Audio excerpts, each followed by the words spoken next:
ଆମ ମହାପ୍ରଭୁଙ୍କର ଜନ୍ମଦିନ ସ୍ୱତନ୍ତ୍ର ନିଆରା ଭାବରେ ପାଳନ କରାଯାଏ। ସେବାଶ୍ରମ ବୃଦ୍ଧାଶ୍ରମ କୁହନ୍ତୁ କି ଅନାଥାଶ୍ରମ କୁହନ୍ତୁ କି କୃଷ୍ଣାଶ୍ରମ କୁହନ୍ତୁ ବ୍ଲଡ଼ କ୍ୟାମ୍ପ ହୁଅନ୍ତୁ ସବୁଆଡ଼େ ଆମର ପୁଣ୍ୟ ହୁଏ ଆମ ମହାପ୍ରଭୁଙ୍କର ଜନ୍ମଦିନରେ। କିନ୍ତୁ ଅନ୍ୟମାନଙ୍କର ଜନ୍ମଦିନ ହେଉଛି କେଉଁଠି ବାହାର ଯାଉଛନ୍ତି, କେଉଁଠି ମାଛ ମାଂସ ଖାଉଛନ୍ତି, କେଉଁଠି ଜୀବହତ୍ୟା କରିକି ଖାଦ୍ୟ ଅନ୍ୟମାନଙ୍କୁ ଖାଉଛନ୍ତି। କିନ୍ତୁ ଆମ ମହାପ୍ରଭୁଙ୍କର ସେଇଟା ଆମର ରୀତି ନିବାସ ନୁହଁ। ଆମର ପୁଣ୍ୟ କାମ କରି ଆମ ମହାପ୍ରଭୁ ଜନ୍ମଦିନକୁ ପାଳନ କରୁ।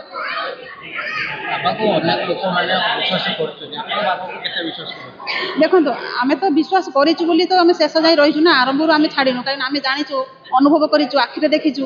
ଏମିତିକି ଆଖିରେ ଯେଉଁଟା ଦେଖିନଥିଲୁ ଆମେ ଅନୁଭବ କରୁଛୁ ଆମ ଭଗବାନ। କିନ୍ତୁ ଏବେ ଏଇ ରିସେଣ୍ଟ ଏଇ 15 ଦିନ ତଳେ ମହାପ୍ରଭୁଙ୍କର ଯେଉଁ ଆମର କାନ୍ଥ ହେଇଥିଲା, କାନ୍ଥରେ କୃଷ୍ଣଙ୍କର ଚିତ୍ର ହେଇଥିଲା। ସେ ଚିତ୍ରରେ ମହାପ୍ରଭୁ ଆମ ଆଖି ସାମ୍ନାରେ ପ୍ରଭୁ କ୍ଷୀର ଦହନ କରୁଛନ୍ତି ଗୋମାତାଙ୍କଠୁ। ତାଠୁ ପ୍ରମାଣ ଆଉ କ'ଣ ଦେଇପାରିବୁ? ଆପଣ ତ ମିଡ଼ିଆ ଭାଇମାନେ ତ ସବୁ ଦେଖିଲେଣି, ସବୁ ଜାଣିଗଲେଣି, କିନ୍ତୁ ସାଇଲେଣ୍ଟ ରହୁଛନ୍ତି। କାରଣ ଲୋକମାନଙ୍କୁ ନେଇକି ସାଇଲେଣ୍ଟ ରହୁଛନ୍ତି। କିନ୍ତୁ ଆମେ ତ ସାଇଲେଣ୍ଟ, ଆମେ ଜାଣିଛୁ ଯେ ଆମ ଭଗବାନ, ଆମ ପ୍ରଭୁ ସାରଥୀ ହେଲେ ଭଗବାନ। କିନ୍ତୁ କିଏ କେତେ ଆମେ ଏଇ ବାଇଟ୍ ଦେଉଛୁ, ୟା ପରେ କେତେ କିଏ ଖରାପ କମେଣ୍ଟ ଦେଉଛୁ। ଆମେ କ'ଣ ତାଙ୍କୁ ଡରିକି ଆମେ ତ କମେଣ୍ଟ ବନ୍ଦ କରିପାରୁନୁ ନା। ଆମର କମେଣ୍ଟ, ଆମର ତାଙ୍କ ସେବା କାର୍ଯ୍ୟ କରିବୁ, ଆମେ ଭଲ ପାଇବୁ, ତାଙ୍କ ପାଇଁ ତାଙ୍କ ସେବା କାର୍ଯ୍ୟ କରିବୁ। କିନ୍ତୁ ଆମର କେବେ ବି ଆମର ଭଲ ପାଇବା କେବେ କମିବନି, ଆମର ସେମିତି ଚାଲିଥିବ। ବିଶ୍ୱାସ ତ ଜୀବନ ମୋର ପ୍ରାଣ ଥିଲା ପର୍ଯ୍ୟନ୍ତ ମୁଁ ତାଙ୍କୁ ଭଗବାନ ବୋଲି ମାନୁଥିଲି, ଆଗକୁ ମାନିବି।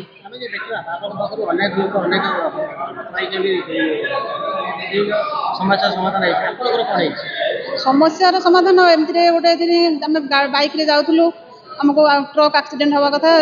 ଜଷ୍ଟ ଆମେ ଯାଉଛୁ, ଆର ବର୍ଷ ଯେଉଁ ଜାନୁଆରୀ ମାସରେ ହେଇଥିଲା ଆକ୍ସିଡେଣ୍ଟ ହେଇଥାନ୍ତା, କିନ୍ତୁ ଆମକୁ ମହାପ୍ରଭୁ ବଞ୍ଚେଇ ଦେଲେ। ଏବେ ରିସେଣ୍ଟ ମୁଁ ଗୋଟେ ଛୋଟ ଷ୍ଟିଚିଂ କାମ କରେ।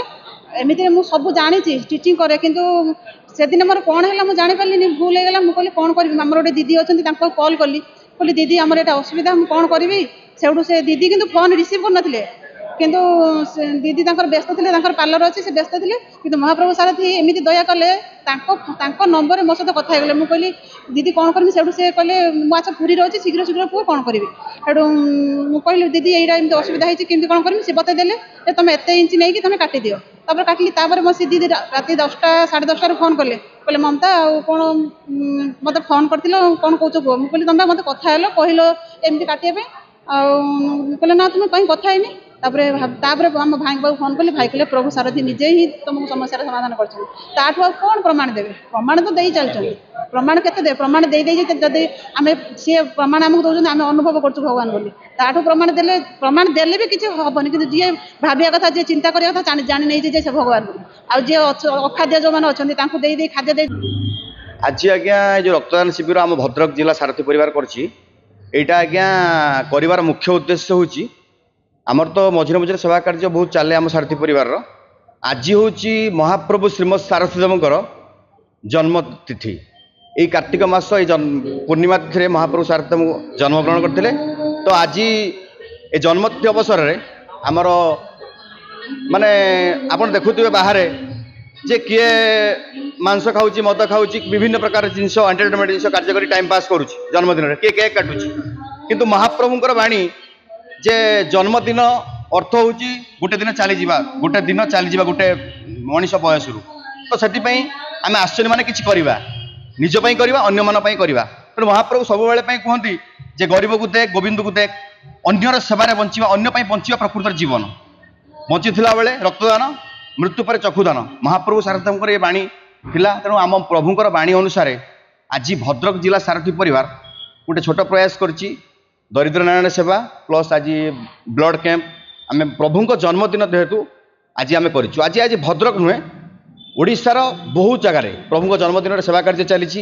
କେଉଁଠି ଗୋ ସେବା ଚାଲିଛି, କେଉଁଠି ଦରିଦ୍ର ନାରାୟଣ ସେବା ଚାଲିଛି, କେଉଁଠି ଅନାଥ ଆଶ୍ରମର ଖାଦ୍ୟପେୟ ଦିଆଯାଉଛି, କେଉଁଠି ବସ୍ତ୍ର ବଣ୍ଟା ଯାଉଛି, କମ୍ବଳ ବଣ୍ଟା ଯାଉଛି।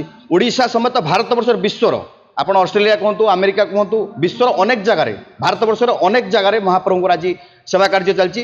ଜନ୍ମଦିନ ଆମର କିଛି ଏଣ୍ଟରଟେନମେଣ୍ଟ ପାଇଁ ନୁହେଁ।